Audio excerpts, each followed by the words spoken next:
Vamos a platicar del tema de seguridad en las instalaciones de las guarderías, las escuelas, mediante estos 10 básicos.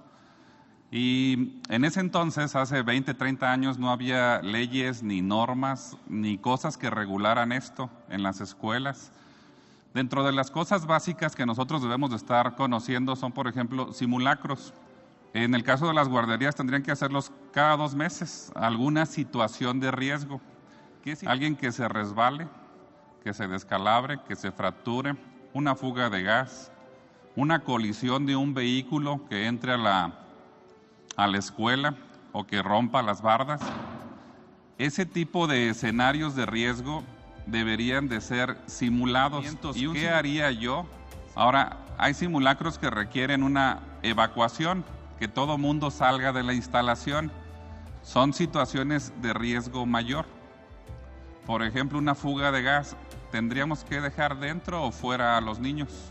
Brigadas, muchos de ustedes participan como brigadistas para poder sacar a la población a un lugar seguro. Las brigadas son gente entrenada y especializada para que todos logremos salir de una forma segura a un punto seguro. Las escuelas y las guarderías son sector privado. Ellos tienen que ayudar a garantizar la seguridad dentro aplicando estas leyes. Pero esta ley de guarderías también le da responsabilidad al usuario, los papás de los pequeños. También tenemos responsabilidad de reportar las condiciones que veamos de inseguridad en el inmueble. Vamos a ver a la señalización de seguridad. Es un tema. Alguien se quemó, alguien se lastimó, alguien se machucó y no investigamos qué causó ese accidente o un procedimiento. Análisis de riesgos, que es ¿qué condiciones de mi instalación? Piensen en su casa todos, en mi casa, ¿qué es lo más inseguro? Identificar el riesgo no lo es todo.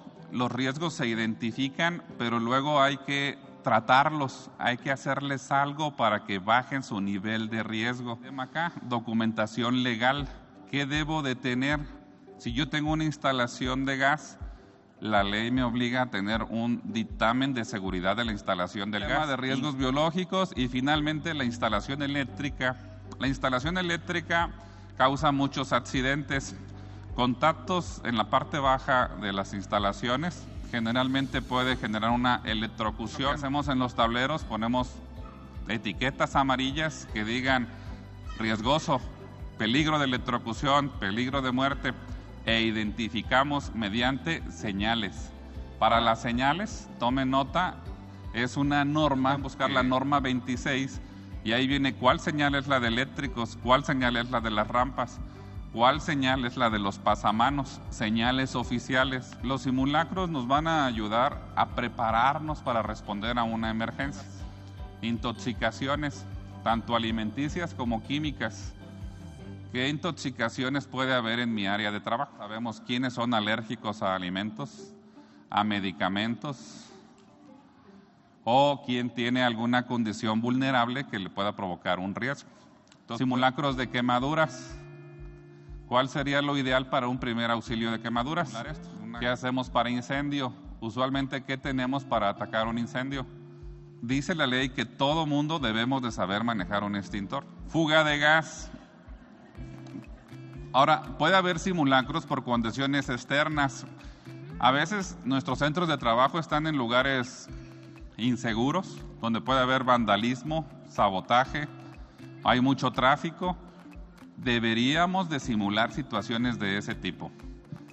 Los simulacros miden la eficacia, eso es lo que dice la Ley de Protección Civil. ¿Eficacia de qué? De si sabemos o no responder a una emergencia. Mundo, ¿y qué busca un simulacro? Ver si tenemos los recursos necesarios. De repente hacemos el simulacro y nos damos cuenta que el extintor está vacío. O hacemos el simulacro y nos damos cuenta que la válvula de gas no está disponible para cerrar. Para eso es un simulacro, para ver qué es lo que falta. Hay brigadas de incendio, que son los que van a apagar incendio, de primeros auxilios, que si tú te lesionas, son los que te van a ayudar y auxiliar solo en el primer auxilio. Y hay de evacuación, la gente que se encarga de sacar a las personas, principalmente. Las brigadas generalmente son de 3 a 7 personas por cada brigada y trabajamos en equipo y somos el primer recurso interno para atender una emergencia. Como usuarios de un centro educativo deberíamos de estar informados. Usualmente las brigadas o los brigadistas deben de estar en un panel publicados. Sería muy sano que yo llegara a la escuela de mi hijo y ver, en esta escuela la brigada son estas 5 personas. Y qué bueno si yo conozco alguna de esas 5 personas. Eso me daría tranquilidad de decir, aquí están aplicando los protocolos de emergencia. Bien, esas son las brigadas. De acuerdo al centro de trabajo, las brigadas podrían ser incluso multifuncionales. Plan de capacitación. Si tú colaboras en una escuela y la escuela quiere seguir los protocolos legales de emergencias, debería la escuela estar o institución capacitando a sus colaboradores. En las instituciones hay muchas veces que consiguen apoyo de sus proveedores. El que les llena los extintores va y les capacita en los extintores. Esa capacitación de manejo de extintores es mandatoria, debería de estar en un plan de capacitación. Pero también debe haber gente dentro de la institución capacitada en primeros auxilios. Es importante que para estas capacitaciones tomen en cuenta algo que viene en la ley. Se llama registro de terceros acreditados, donde el Estado, a través de Protección Civil, tiene un listado de las personas que están autorizadas para dar este tipo de capacitaciones. ¿Qué les garantiza eso? Que la capacitación o el capacitador pasó una serie de exámenes, cumplió ciertas competencias para que pueda dar estas capacitaciones y que su capacitación esté actualizada y sepan ustedes actuar en la emergencia. Y sistema de comando de incidentes es quién va a dirigir la emergencia. Usualmente es el director de la institución el que va a tomar decisiones de qué pasos a seguir en caso de una emergencia. Incidentes. Siempre que pase algo, debemos de iniciar una investigación. Tenemos que llegar a la causa de qué nos causó ese accidente. Una vez que encuentres las causas, cuando hay un accidente, lo que tienes que hacer, ¿qué es? Eliminarlas. Quita esas causas. ¿Para qué? Para que no vuelva a pasar el accidente.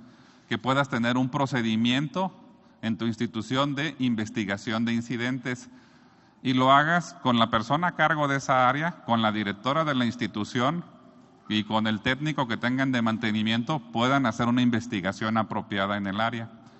Les va a ayudar a que en el futuro no tengan más accidentes. Si es en sus casas, hagan lo mismo. Siempre nos pegamos en esa esquina, entonces muevan, giren la mesa, giren el mueble, reubíquenlo y investiguemos el incidente. 6, y este es el tema primordial, hay análisis de riesgos. Los riesgos tienen muchas fases. ¿Y qué es un riesgo? El riesgo es algo que potencialmente te va a dañar. El riesgo no siempre es un accidente.